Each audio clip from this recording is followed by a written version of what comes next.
There was a moment that the world as I knew just cracked open, and I realized that the world is so much bigger than I thought it was. And that all ties into the story why and how I arrived here in the US. And I want to share bits and pieces with you.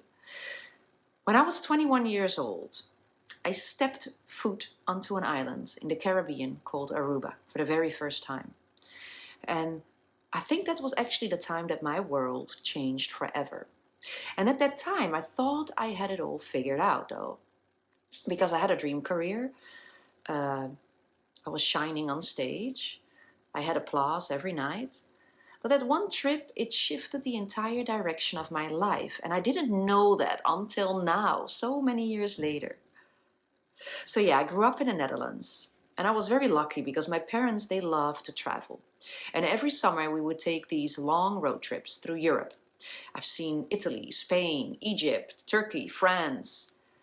And I thought that I've seen the world, but nothing prepared me for what I felt when I stepped out of that plane into the Caribbean sun. My jaw dropped of the mesmerizing beauty that I saw around me.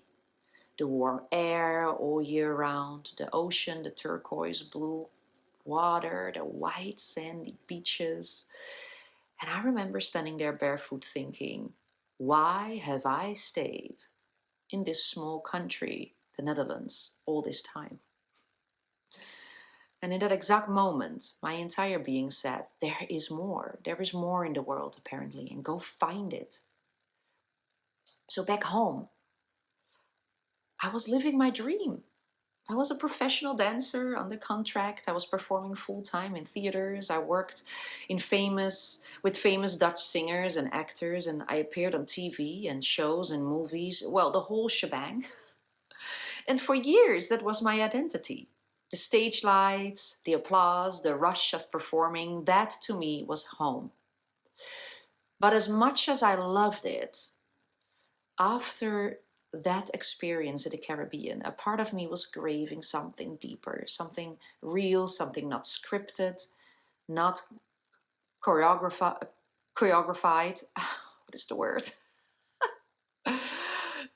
So when I met my first serious boyfriend, something shifted.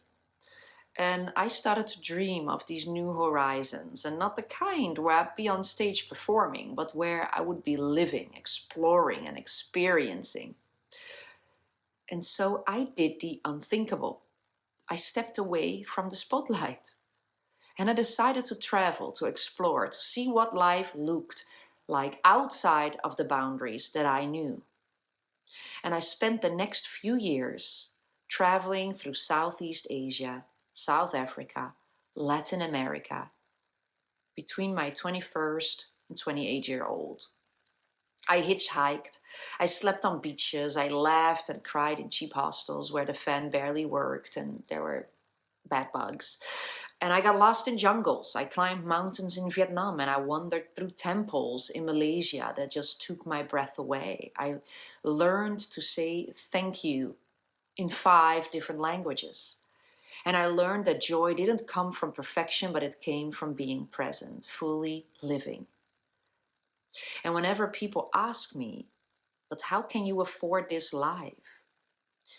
Yeah, I would smile and say, I work, I save, and I go.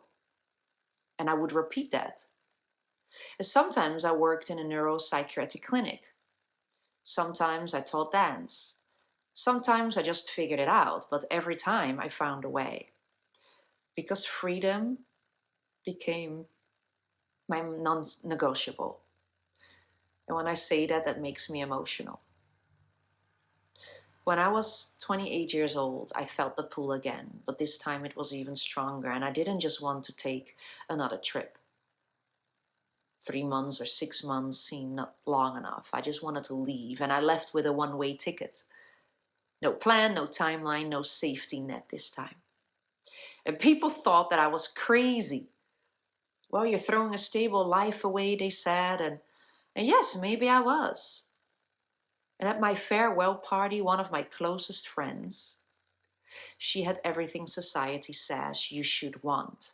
The great job, The boyfriend, the apartment, the comfort. And she looked at me and said, Cindy, you go first. And if it works out, maybe I'll follow. And I'll never forget that moment because it hit me. Most people are waiting for someone else to go first. And I didn't want to wait. So I jumped. I sold my car. I packed my bags.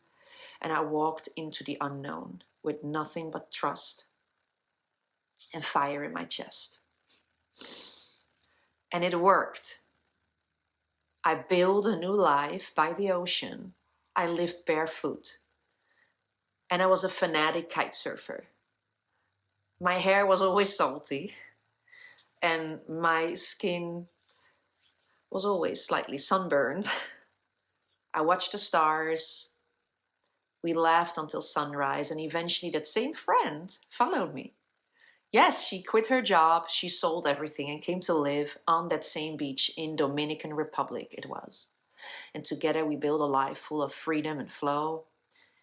I sailed on catamarans in Fiji. I lived in Australia for over a year.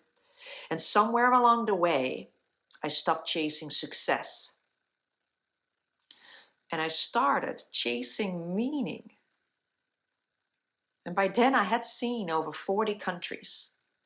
And I spoke 3 languages. And I started small businesses. But what shaped me most wasn't what I've learned. It wasn't what I earned. It was what I've learned. And life became my biggest teacher. And every mistake, every risk, every heartbreak showed me how to trust myself, how to follow my energy, and how to live fully and not fearfully. And that's when another calling started whispering. It was something deeper, something beyond the physical journey. And it was the call to go inward. And that's where the next part of my story begins. Where the girl who followed freedom became the woman who teaches transformation. And if this story lit something up in you, if you ever felt that whisper that there is more, then maybe this is your sign. Maybe you don't need permission to start over. You just need one moment of courage. This was a Cinderella story with a twist, because sometimes the real fairy tale begins the moment you dare to walk away from the one that was never truly yours. Thank you.